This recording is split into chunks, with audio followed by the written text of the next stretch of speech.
apostolios deportes con la exhortación de la palabra de Dios. Buenos días, hermanos, hermanas, que el Señor les bendiga. Un grato privilegio poder estar aquí en la casa del Señor y de paso compartir la palabra de Dios, independientemente de todo, ¿no?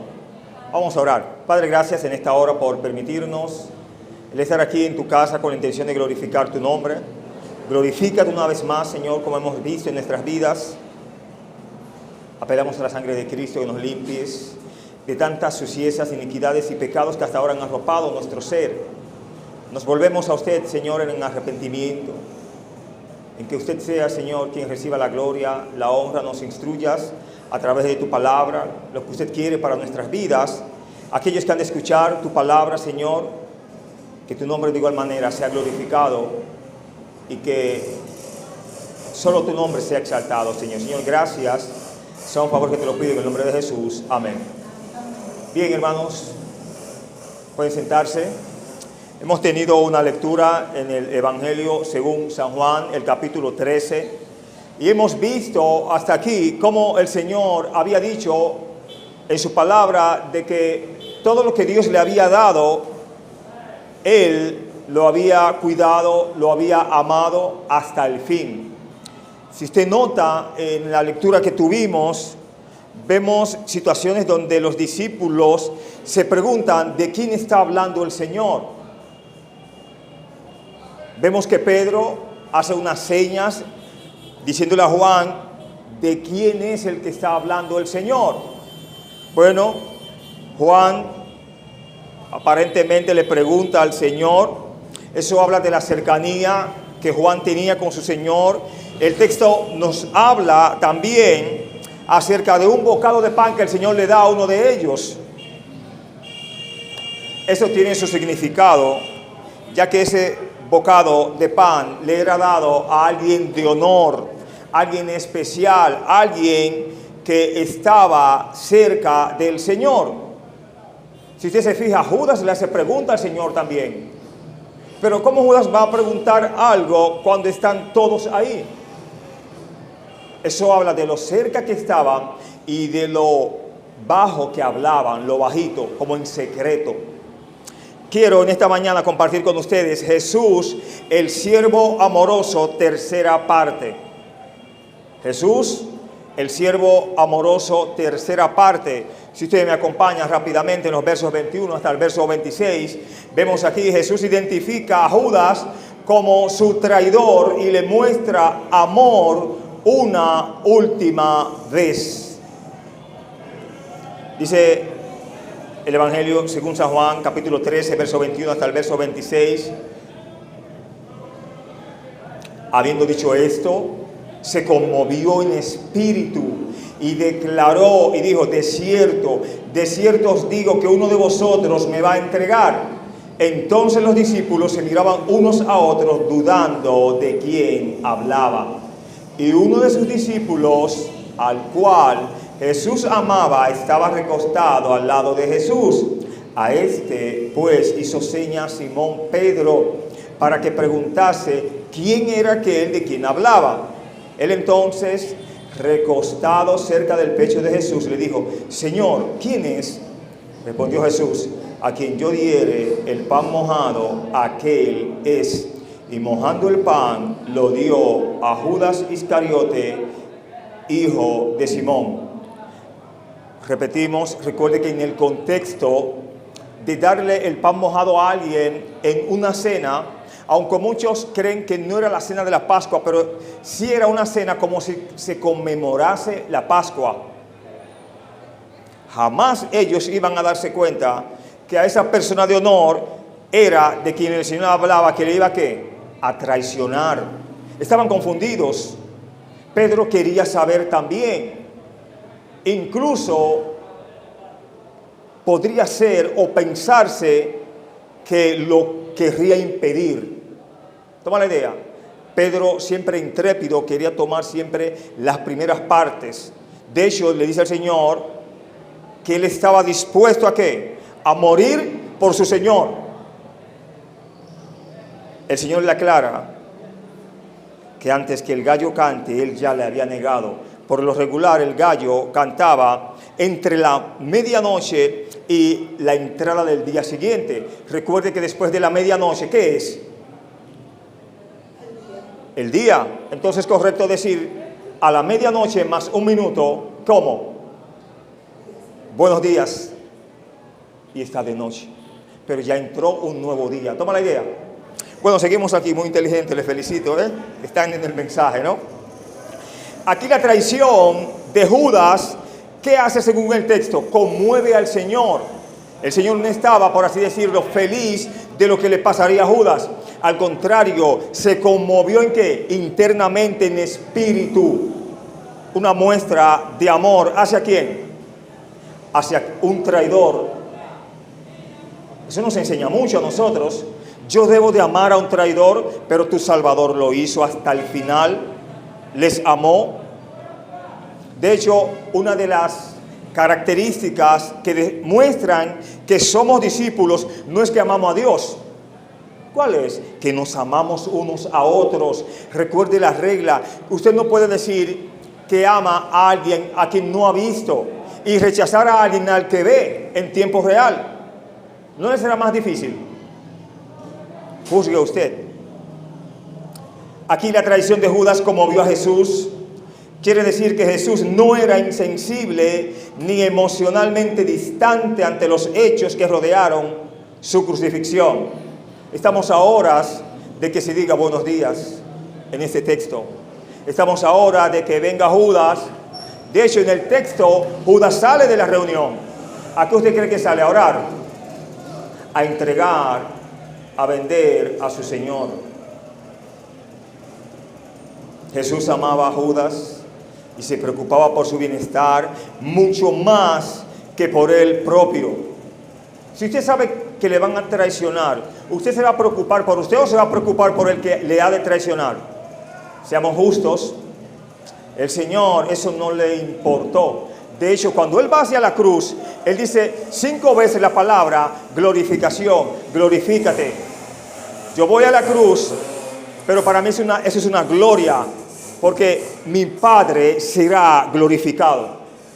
Hermano, eso es tener, eso es ser Dios. Aunque Juan retrata a Jesús en control de la situación, no quiere que pensemos que fue indiferente ante los acontecimientos a través de los cuales pasó. El Señor claramente sigue diciendo, una vez se conmueve en espíritu, declara diciendo, de cierto os digo, que uno de vosotros me va a entregar. Al revelar que uno de ellos era un traidor, Jesús mostró que estaba en control de estos eventos. Él no fue tomado por sorpresa. ¿Lo sabía todo o no lo sabía todo el Señor? Hermanos, el texto ya nos ha enseñado antes que el Señor les entregó todas las cosas a Cristo. Y eso implica todos los saberes, desde el pasado, presente y qué más, el futuro. Él te conoce a ti, cómo eres y quién eres. Si le vas a negar, si le vas a amar, si vas a seguir firme, si le vas a servir, si le vas a obedecer, y aún lo que está en tu corazón, Él lo conoce. El texto nos sigue diciendo en el verso 22, pasamos allí. Entonces los discípulos se miraban unos a otros, dudando de quién hablaba. Ellos no se imaginaban quién sería el que traicionaría a Jesús, pero sí estaban interesados en un momento en quién sería grande en el reino de los cielos. No era evidente para los otros discípulos que Judas era de quien hablaba. No había nada sospechoso sobre él en este sentido. Ellos se preguntaron si Jesús se refería a una especie de traición accidental e involuntaria, como la de Pedro, pudiéramos decir, ¿no? Una que cualquiera de ellos podía cometer. Mateo 26, 22 nos aclara este punto. Veamos lo que nos dice Mateo 26, 22. Dice la Escritura, Mateo 26, 22, cómo se pusieron estos discípulos, su emoción, cómo les cambió. Dice, y entristecidos en gran manera, comenzó cada uno de ellos a decirle, ¿soy yo, Señor? Ya no se preguntan los unos con los otros, sino desde muy cerca decían, Señor, ¿soy yo? Compungidos en espíritu. En el verso 24 sigue diciendo, a este pues hizo señas Simón Pedro para que le preguntase quién era aquel de quien hablaba. ¿A quién está haciendo seña Pedro ahí? Lo que dice el verso 23, dice, y uno de sus discípulos, al cual Jesús amaba, estaba recostado al lado de ¿quién? Era el que estaba cerca de Jesús. ¿Y a quién le está haciendo Pedro señas entonces ahí? No sé si usted había notado eso, ¿no?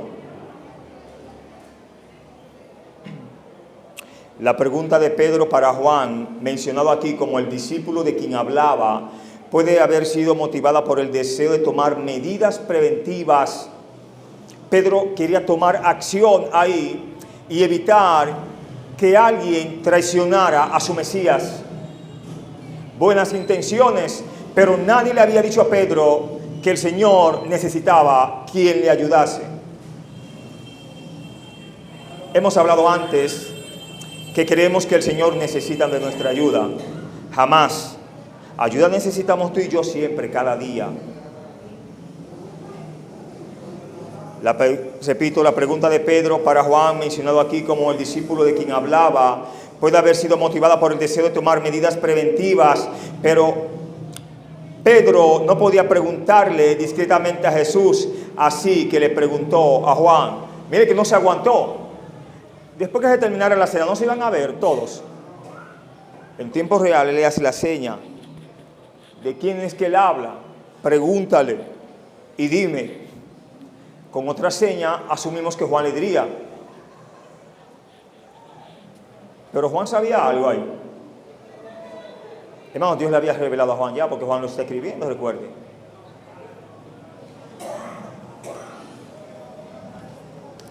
Pedro no podía preguntarle discretamente a Jesús, así que le preguntó a Juan. El hecho de que Pedro le hiciera señas al discípulo a quien Jesús amaba en un intento por obtener información sobre la identidad del traidor sugiere que él no estaba junto a Jesús.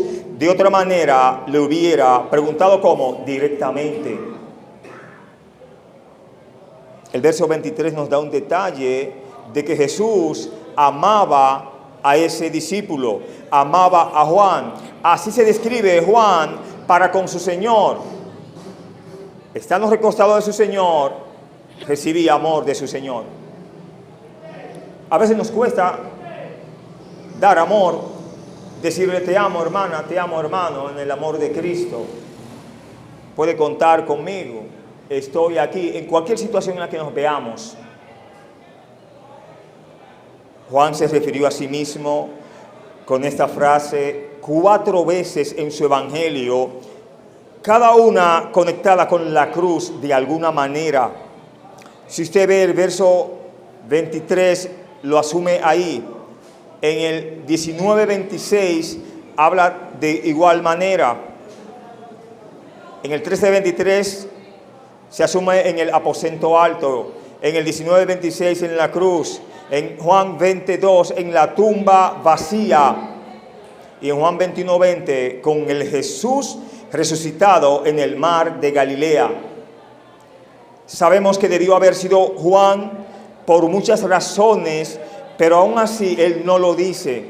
Él esconde a Juan detrás del amor de Jesús, lo cual prueba que Juan se glorió en el amor de Cristo, pero no alardeó sobre ello egoístamente. ¿Se autodescribió Juan ahí en todos sus escritos? Más bien se describía, pero no se presentaba como tal, como el que está escribiendo.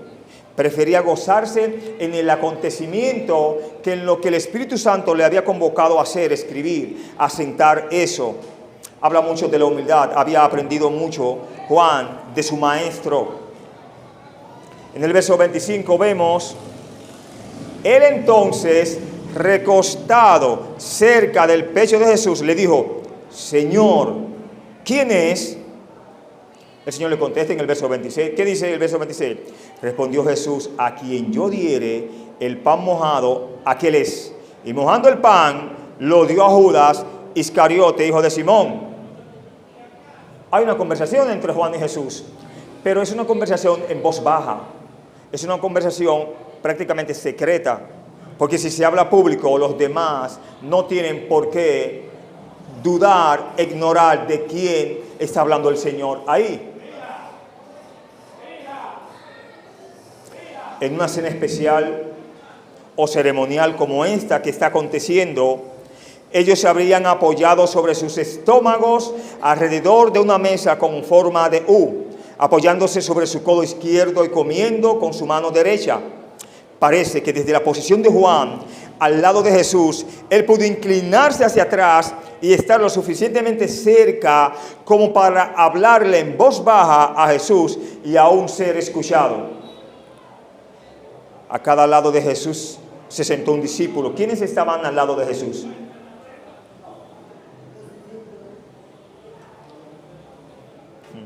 Estaban todos en la mesa. Vamos a ilustrarlo. La mesa, miren acá por favor. La mesa es una U, ¿no, verdad? Pero en esa U hay dos que están, ¿qué? Cerca. Judas. Porque es el que está tan cerca que el Señor puede mojar, ¿qué? El pan y dárselo. Lo dice el texto, ¿no?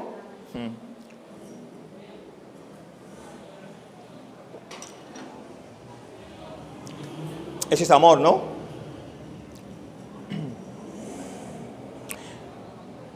Dice, sigue diciendo acerca de estos dos discípulos: uno de ellos fue Juan el Divino, o el apóstol, como usted quiera, y el otro fue Judas. ¿Cómo le llamamos ahí?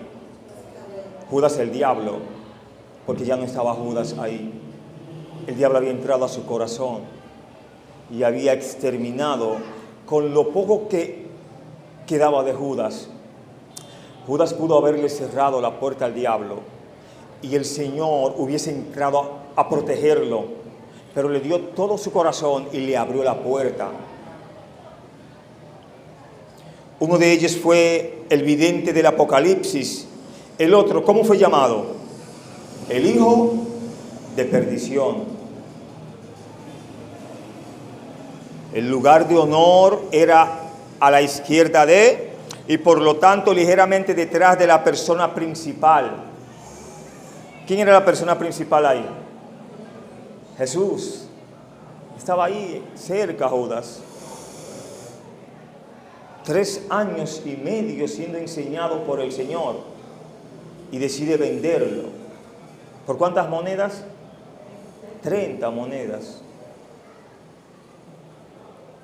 El segundo lugar era a la derecha y el invitado ahí tendría su cabeza en el pecho de su anfitrión. Es claro que esta era la posición ocupada por el discípulo amado. ¿Se dejó amar Juan por el Señor? ¿Estaba de corazón recostado ante el Señor? ¿Abrió la puerta de su corazón Juan para aprender más y más de su Señor? Enseñanza, hermanos. Abrámosle siempre la puerta de nuestro corazón al Señor. No importa las aflicciones que quieran entrar. Hermanos, es una situación difícil aún para Judas. No es un demonio que está entrando en su corazón. ¿Quién era el que estaba entrando en su corazón? Si usted estudia la tentación en el desierto, fueron demonios que atacaron a Jesús. Fue el diablo mismo, no fue que le habló al Señor allá. Mateo 4, Lucas 1:13, Lucas 4, Marcos 1:13. La postura normal en la mesa era sentados, como lo indican fuentes rabínicas con suficiente claridad. Reclinados era la postura reservada para las comidas especiales, como fiestas, banquetes de boda, etc. Los verbos para recostado sugieren que, aunque esta cena fue antes de la fiesta oficial de la Pascua, como lo dice el verso 1, aún así fue tratada por los participantes como una cena de Pascua. Y vemos otra vez la respuesta del Señor a Juan, el verso 26. Respondió Jesús: a quien yo diere el pan mojado, aquel es. Y mojando el pan, lo dio a Judas Iscariote, hijo de Simón. ¿Qué nos enseña esto? ¿Qué refleja esta acción? La entrega del pan mojado, repetimos, designaba un honor especial, algo así como un brindis en un banquete. Era una marca de cortesía y estima. Parece muy probable que Judas estuviera en el lugar principal. En el relato de Mateo parece claro que Jesús podía hablar con él sin ser escuchado por los demás. Véase Mateo 26, 25. Dice Mateo 26, 25. Entonces, respondiendo Judas, el que le entregaba, dijo: ¿soy yo, maestro? Le dijo: tú lo has dicho. ¿Podían hablar o no podían hablar el Señor y Judas?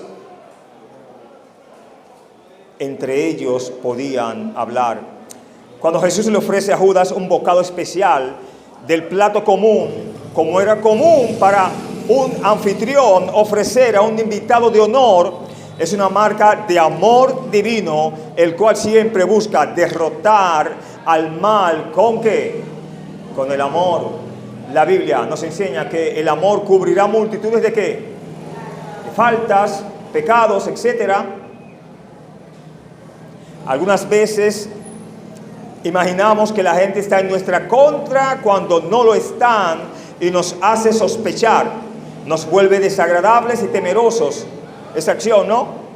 Jesús en este caso sabía que Judas era ¿quién? El traidor, el que estaba en su contra. ¿Y qué hizo? Dejó de darle el bocado de pan. Al contrario, lo trató como su anfitrión, alguien especial.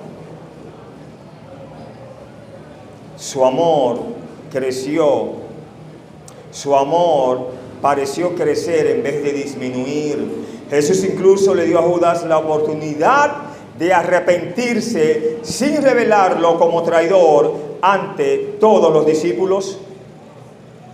No podía arrepentirse Judas ahí. Mantuvo su corazón cerrado a Jesús y abierto a Satanás. Más temprano, en esta cena, el lavado de pies mostró un grado de amor sacrificial y servicio no vistos antes de la cruz. Ahora la entrega del pan mojado a Judas muestra la altura del amor por los enemigos antes de que el Señor fuera a la cruz. Hermano, nos amó hasta el final. Y luego que Él al final va a la cruz, ellos todos le traicionan, se van. Y Él los busca y los comisiona y los abraza y les da cena y comen.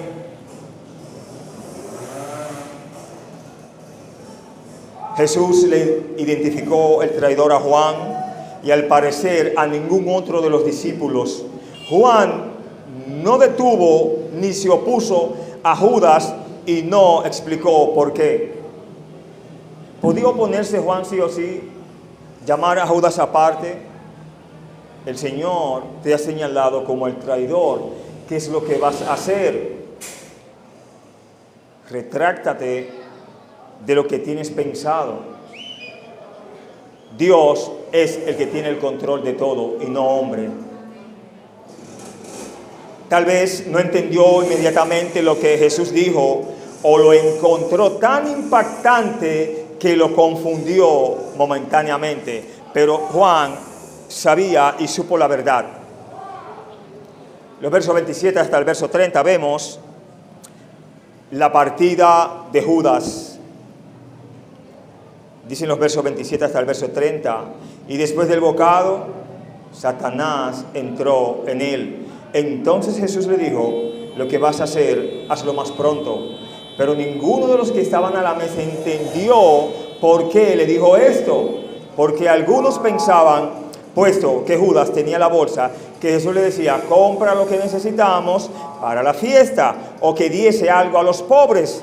Cuando él, pues, hubo tomado el bocado, luego salió. ¿Y era qué? De noche. Y usted sabe lo que significa la noche en el sentido espiritual. Todavía no es el día. Están de noche. Judas no sale de día, sino sale la misma noche. Ya se encontraba en el corazón de Judas el entregar a Jesús, según el verso 2 de este capítulo 13 de San Juan. Sin embargo, cuando Judas rechazó el amor de Jesús, rompió alguna barrera dentro de él. ¿Y qué pasó cuando Judas rompe su propia barrera? Satanás se aprovecha de la situación y entra en él. Es lo que dice el texto. Antes de ese bocado, Judas pudo arrepentirse. Al aceptar el bocado, Judas demuestra ser totalmente inmune al llamado del amor. Tiempo para arrepentirse y no lo hizo. Y desde ese momento se vuelve completamente un arma de Satanás, un instrumento de Satanás. Satanás no podría haber entrado en él si él no le hubiera concedido la admisión. Si hubiera estado dispuesto a decirle no al adversario, todo el poder intercesor de su maestro hubiera estado disponible para él en ese momento para fortalecerlo. Usted puede preguntar cómo se haría eso. Cuando el Señor venció en el desierto la tentación, ¿qué fue lo que vino ante el Señor? Ángeles de Dios para fortalecerlo. Si vinieron ángeles de Dios para Cristo mismo, ¿no mandaría fortalezas el Señor o el Señor mismo lo fortalecería? No sé si toma la idea. Toda tentación es fuerte hasta el momento que cedemos ante ella. Ante el momento que cedemos y caemos, ya es débil. ¿Por qué?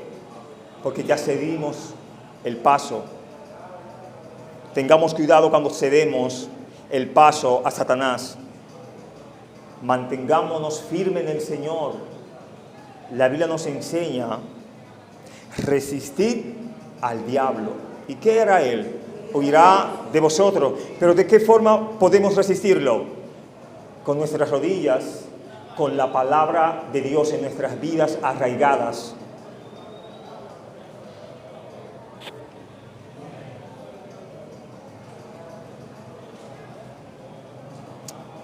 Verso 27 dice claramente, lo que vas a hacer, hazlo más pronto. ¿Por qué el Señor le dice esto a Judas? Jesús sabía que ahora Judas estaba más allá de cualquier llamado a la conciencia o corazón. Judas no escuchaba al Señor. Ya el Señor sabía que Satanás se había aprovechado de él. ¿Qué le dice? Lo que vas a hacer, hazlo pronto, más pronto. Le está ordenando el Señor ahí, sabiendo lo que ha de acontecer. Una vez establecido su curso, era mejor que lo terminara. Judas creía que él era el maestro ahora. Dejó de darle gloria a Dios por darle la gloria a ¿quién? A Satanás y a él. Judas creía que él era el maestro ahora, que ahora Jesús tendría que lidiar con lo que hizo Judas. Mientras más rápido llegara ese engaño a su fin, mejor. ¿No sabía el Señor que Judas había sido engañado? ¿No le dio chance el Señor a Judas para que se arrepintiera? Antes de ese bocado de pan, Judas tuvo tiempo. Una vez toma el bocado, ¿qué hace? Sale. Mateo 26, 25 nos dice algo más que Jesús le dijo a Judas cuando Jesús dijo que alguien lo traicionaría. Como lo dice en el verso 21, Todos preguntaron, ¿seré yo? Mateo 26, 22, cuando Judas, sentado al lado de Jesús, preguntó esto, Jesús le dijo en privado, tú lo has dicho. Mateo 26, 25. El punto es que Judas sabía que Jesús sabía que sus discípulos traicionarían a su maestro. Entonces, dos cosas le llegaron en ese momento. Una, la convicción de que había sido ¿qué? Descubierto. La otra, la maravillosa seguridad de que aún era amado, pues el regalo del bocado era un símbolo de ¿qué? De amistad. Pero ¿qué hizo Judas? Repetimos. Él cerró su corazón contra ambos. Y al cerrar su corazón contra Cristo, ¿qué pasó? ¿Qué acontece automáticamente? Le abre la puerta al diablo. Verso 28 nos dice, pero ninguno de los que estaban a la mesa entendió por qué le dijo esto. ¿Qué fue lo que dijo el Señor a Judas? Lo que vas a hacer ahora es lo más pronto. El Señor le está diciendo, ay, que es Judas el traidor, pero ellos no están entendiendo. Están en otras cosas. Están pensando que Judas es un hombre especial en el círculo de los discípulos. Porque Judas, ¿qué era?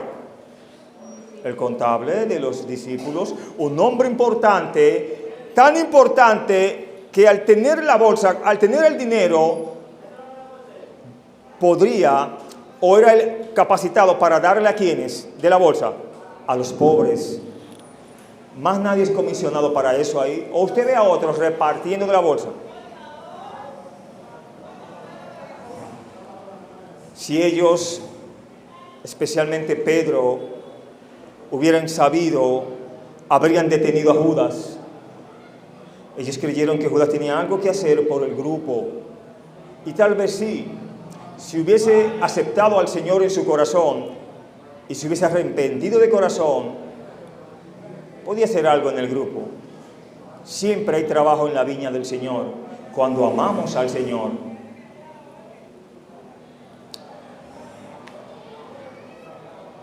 Ellos creyeron que Judas podría pagar hasta los gastos de la cena o que diese algo a los pobres.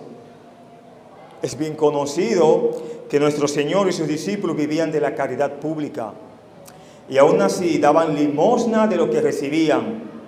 ¿Qué enseñanza vemos aquí? De esto aprendemos que incluso los que viven de la misma caridad se espera que dividan un poco con los que se encuentran en angustia y necesidad más profundas. En el verso 30, ¿qué es lo que hace Judas?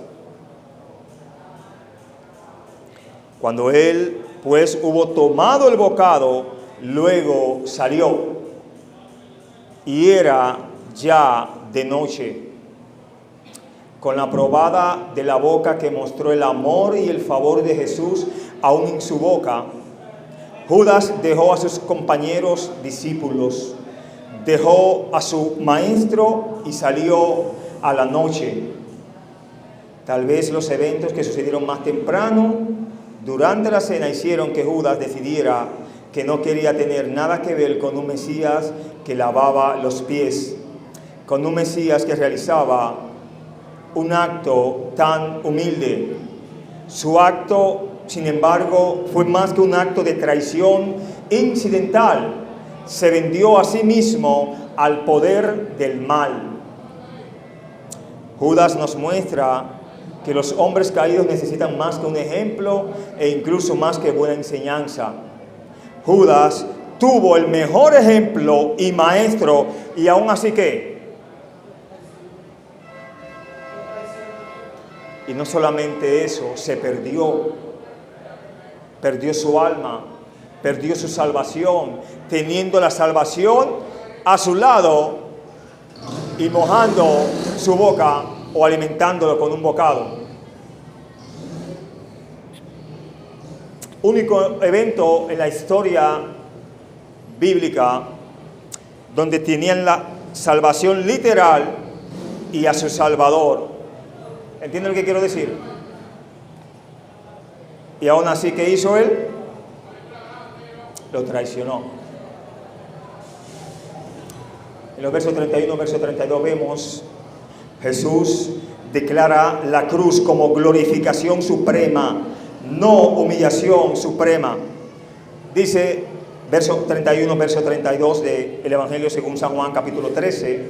Entonces, cuando hubo salido, dijo Jesús: ahora es glorificado el Hijo del Hombre y Dios es glorificado en él. Si Dios es glorificado en él, Dios también le glorificará en sí mismo y enseguida le glorificará. ¿Cuántas veces vemos la palabra glorificación, glorificará? Siga contando.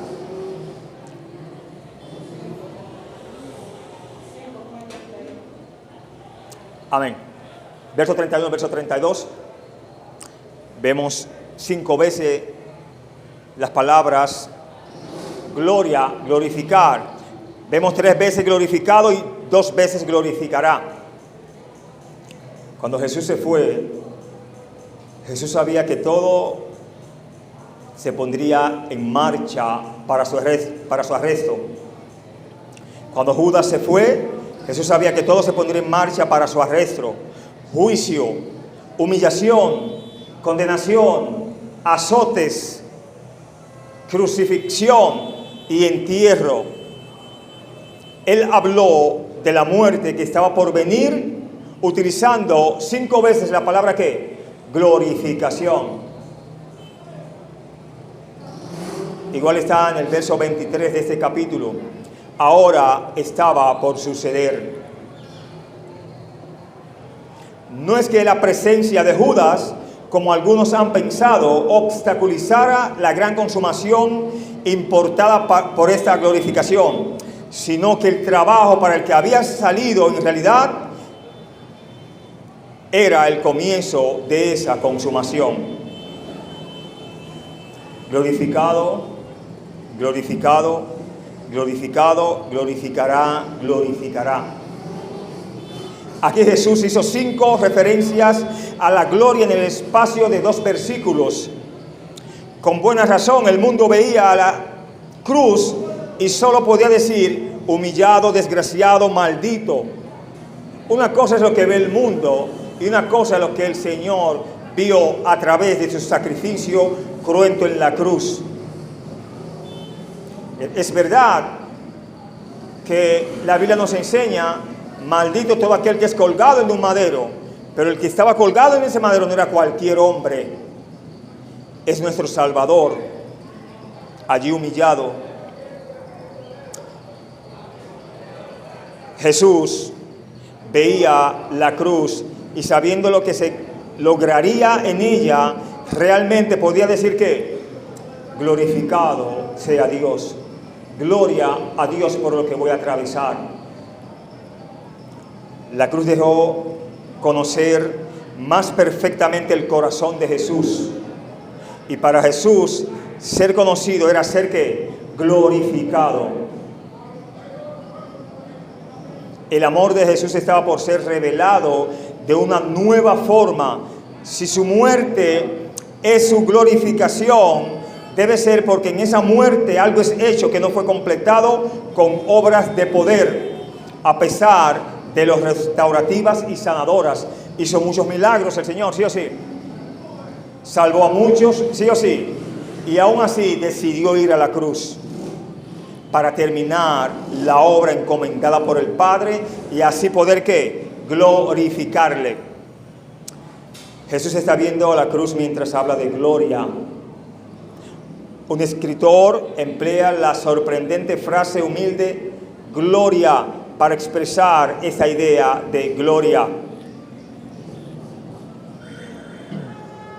Él llama a su muerte su gloria, estima su corona de espinas más preciada que la diadema de Salomón, ve sus verdugones como lentejuelas, sus golpes en la cara como lingotes, sus heridas como gemas, sus escupitajos como dulce ungüento, su cruz como su trono.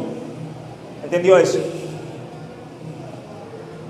En el verso 33, vemos, Jesús revela claramente su pronta partida. En labios de Jesús, dice el verso 33, hijitos, aún estaré con vosotros un poco, me buscaréis, pero como dije a los discípulos, así os digo ahora a vosotros, a donde yo voy, vosotros no podéis ir. ¿Por qué el Señor podía retirarse ya y ellos no podían seguirlo? Porque iniciaban dos eras. El Señor iba a ser glorificado, terminaría su ministerio ¿dónde? En la cruz. Y los apóstoles comenzarían su ministerio hablando de la cruz. ¿No les recuerda cuando Pablo dice, ya crucificado, en cuanto a predicar la palabra de Dios? ¿A quién predicaba Pablo? Hijitos, ese es el único lugar en los evangelios donde Jesús se dirige a sus discípulos como sus hijitos. Él no dijo esto como un insulto, lo dijo con un sentido de ternura, de amor. ¿Cómo es llamado Juan, el escritor ahí? ¿El apóstol de qué? Del amor. Juan escribe en esa forma, en primera, en segunda de Juan, etc. No habla así él, en ese lenguaje. Hijitos, esas cosas os he escrito para que no pequéis, pero si alguno hubiere pecado, abogado tiene para con el Padre, ¿a quién? A Jesús, el Hijo, ¿no?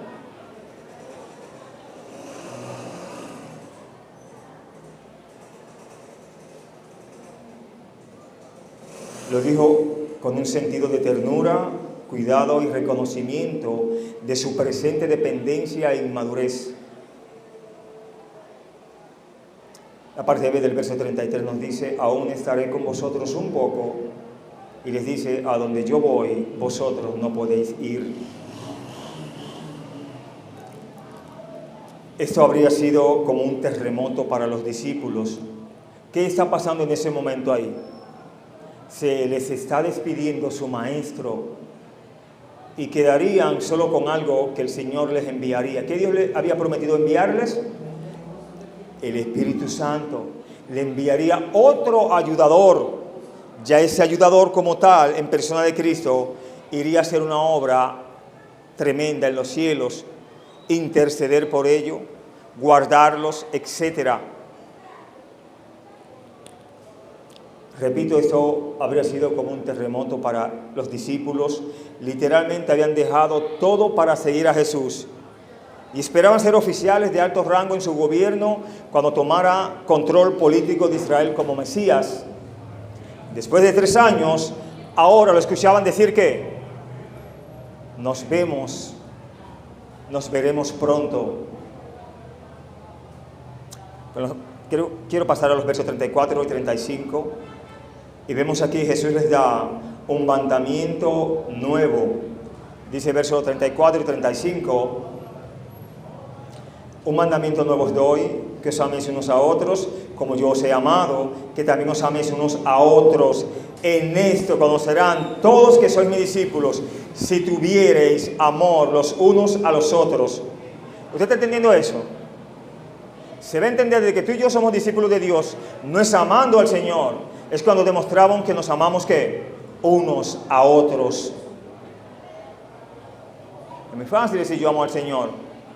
Claro, el Señor está en los cielos.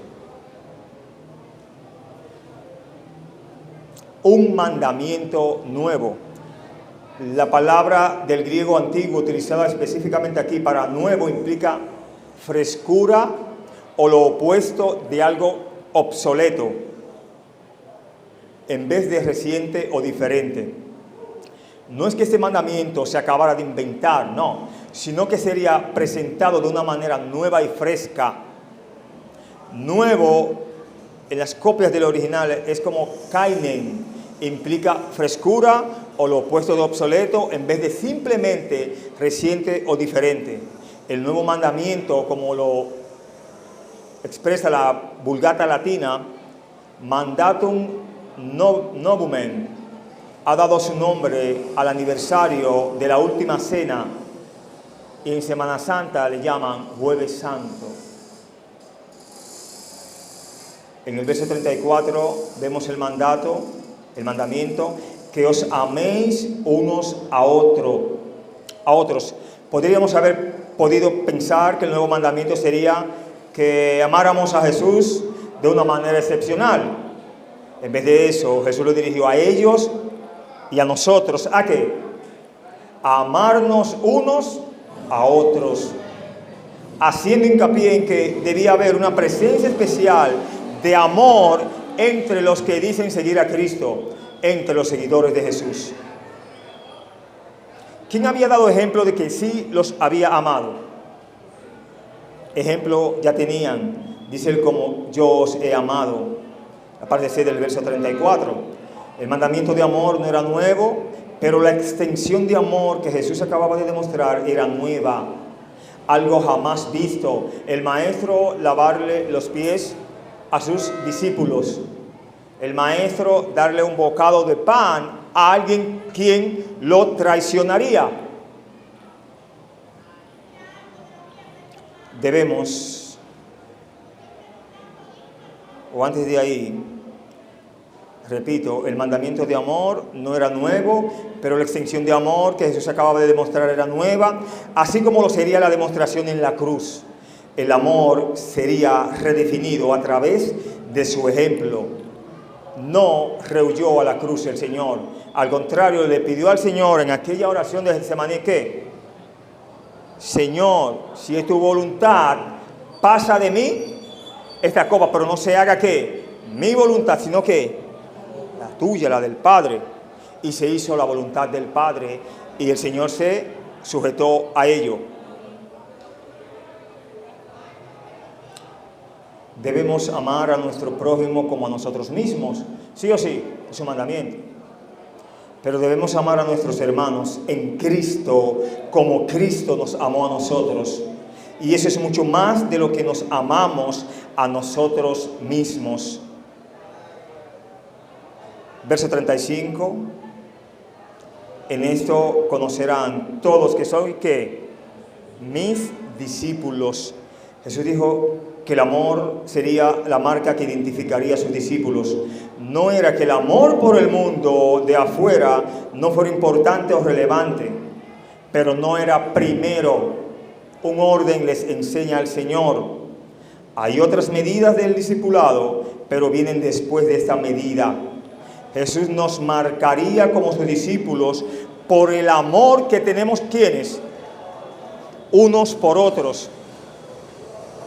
Así reporta un estudioso sobre los paganos de su tiempo, un siglo después de que el Evangelio fuera ya publicado. Dice este hombre que decía sobre los cristianos: miren cómo se aman unos a otros, denotando así que eran discípulos ¿de quién? De Cristo. Y un pagano es aquel que no tiene a Cristo, sirve a otros dioses. Estamos en la parte final, los versos 36 al verso 38. Vemos, se predice que Pedro negará a Jesús. Le dijo Simón Pedro: ¿a dónde vas? Jesús le respondió: a donde yo voy no me puedes seguir ahora, mas me seguirás después. Le dijo Pedro: Señor, ¿por qué no te puedo seguir ahora? Mi vida pondré por ti. Jesús les respondió: ¿tu vida pondrás por mí? De cierto te digo, no cantaré el gallo sin que me hayas negado 3 veces. Fuerte mensaje para Pedro, ¿no? Pero no estaba avisada ya la guerra para Pedro. No estaba avisado la caída, lo que pasaría con él. No podía llevar Pedro en mente siempre eso. Al final, de igual manera, ¿qué pasó con Pedro? Traiciona a su Señor. Y ahí le está diciendo a su Señor: mi vida pondré por ti.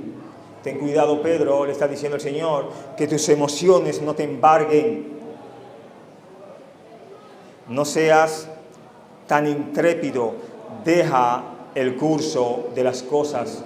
Dios no necesita ayuda, ni que nadie ponga su vida por él, porque el que vino a poner la vida por los pecadores fue Cristo Jesús. Cuando en el Getsemaní el Señor es buscado, los guardias le llegan a él junto con Judas. Ellos preguntan que quién es Jesús, ¿no? ¿Cuál es la respuesta de Jesús? Yo soy. El único que pudo decir yo soy desde Éxodo 3, desde la antigüedad, desde la era del Viejo Testamento, fue Dios. En el Nuevo Testamento fue Dios en la persona de Cristo. Cuando le preguntaron a Pedro, ¿tú eres de ellos? ¿Qué contestó Pedro? ¿Recuerdan? No soy. Solo tenemos un yo soy que puso su vida por nosotros. ¿Está entendiendo, hermano? Pedro y los otros discípulos aún no comprendían a Jesús. Pedro tal vez pensó que Jesús tomaría un largo viaje sin ellos. Y en ese sentido, Pedro quería más explicaciones.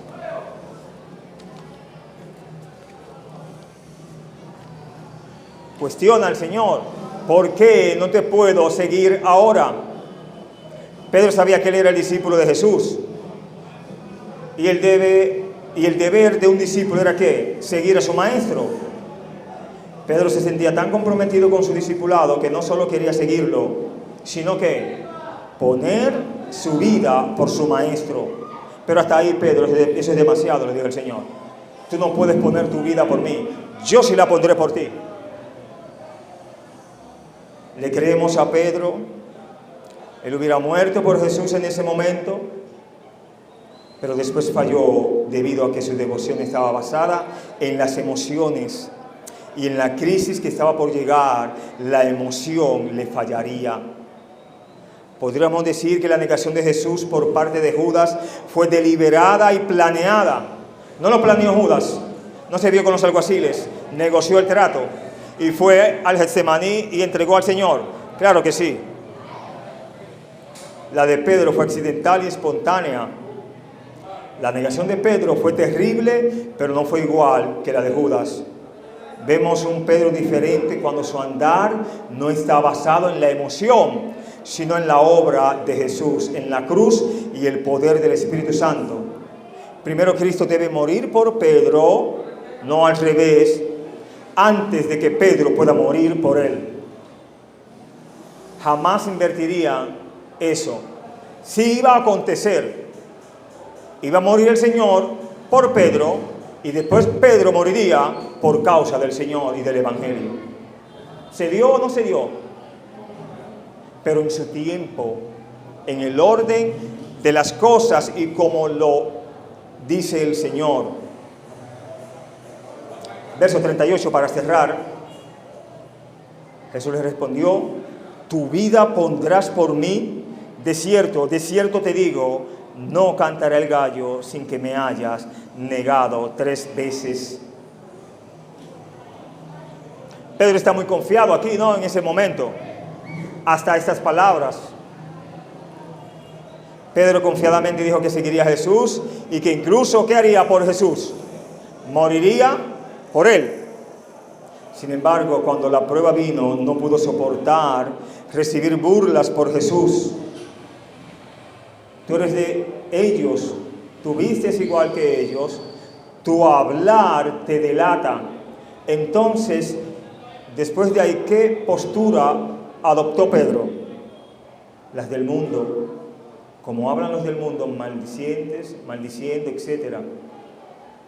Y se libró esa batalla en ese momento, negando a su Señor y portándose y calentándose con el mundo.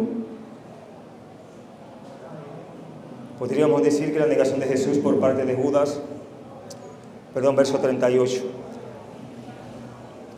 Pedro confiadamente dijo que seguiría a Jesús y que incluso moriría por él. Sin embargo, cuando la prueba vino, no pudo soportar recibir burlas por causa de su maestro. Para él, la lengua de una criada era más filosa que la espada de un verdugo.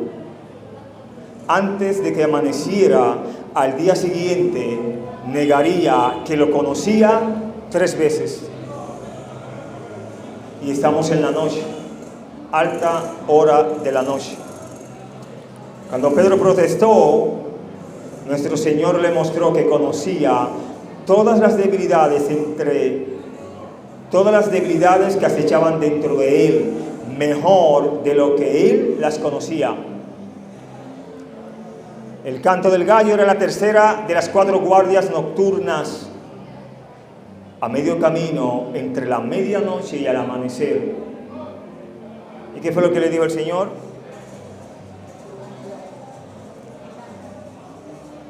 No cantará el gallo sin que me hayas negado 3 veces. La negación quedó marcada en su memoria, en la memoria de Pedro. Cuando Pedro predicó en Hechos 3, los acusó de negar a Jesús. En Hechos 3:14, hacia el final de su vida, describió a algunos hombres peligrosos como aquellos que negaron al Señor. Segunda de Pedro 2:1. Esto fue una gran enseñanza para Pedro, no adelantarse a los acontecimientos y poner su confianza en el Señor. Hermano, hermana, no prometamos al Señor, sino cumplámosle al Señor. Estemos dispuestos a que el Señor haga su voluntad en nuestras vidas. Sea cual fuese el sacrificio, dejémonos guiar por el Señor. Oremos. Señor, gracias porque nos has ayudado hasta aquí. Abrimos nuestros corazones, abrimos las puertas de nuestros corazones para que usted sea el que habite y que la gracia del Espíritu Santo nos conforte. Permita que podamos tener en nuestros hogares, Señor, tiempo de paz, reflexión, y que tu palabra, Señor, sea siempre nuestro norte. Ayúdanos a confiar en ti, a no buscar gloria de los hombres, a meditar en tu palabra, Señor, porque el cielo y la tierra pasarán, pero tu palabra no pasará. Gracias porque hasta aquí nos has ayudado. Siga bendiciendo, guardando a tu iglesia. Usted conoce las debilidades, aflicciones. Ayúdanos, nos encomendamos en sus manos. Gracias por este hermoso tiempo. Son favores que se lo pido en el nombre de Jesús. Amén. Que Dios les bendiga, hermano. Muchas gracias.